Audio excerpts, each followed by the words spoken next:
Plastics Reconference, organised as part of the Great Recovery Project. It took place at the Fab Lab in London.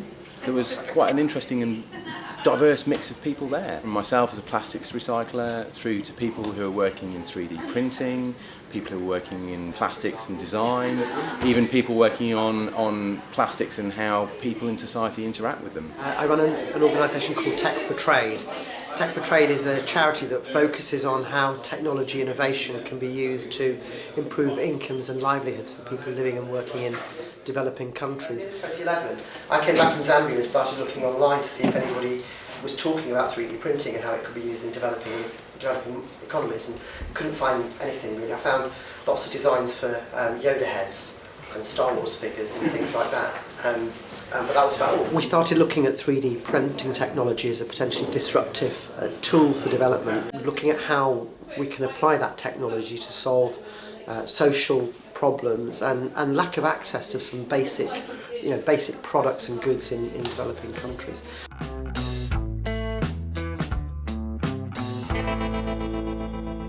But at the moment, I think that the key really is to use recycled content, not see it as something that's nice to do or something that's nice to have. Think from the get-go, no, I should be recycled content. Why isn't it recycled content? Where's my recycled content? And anyone who makes something, please ask that question. It was incredible. It was like being in a pub where everyone you meet is somewhat related to the thing that you do or the thing that you're passionate about. 3D printing, I mean, it's had a lot of press, but not a lot of people knew what it could do, and there was still the idea that, it's just for making Yoda heads. We're known for our fantastic colours, not an extruder facility. You've gone, hey, 3D printing is really cool, why don't we just get into that? We started with a purpose of creating really good materials.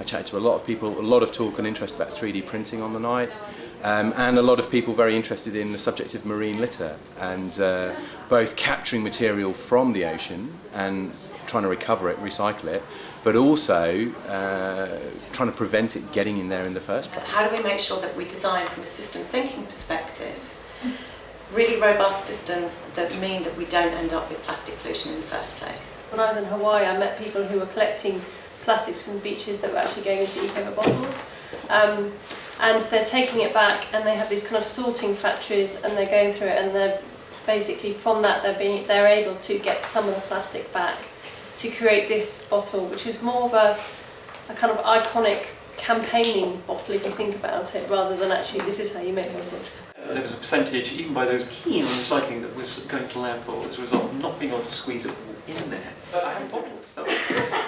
And it's easily squashable.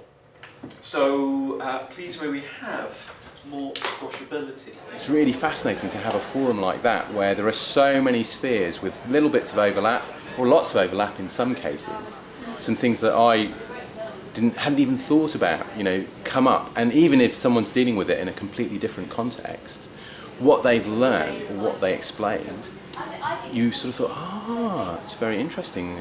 How could we apply that? How might that work? A lot of plastics recyclers can be quite insular. They sort of keep themselves to themselves and just merrily recycle plastic. Whereas we've always taken the view, let's go out and share what we know and see what we can find out.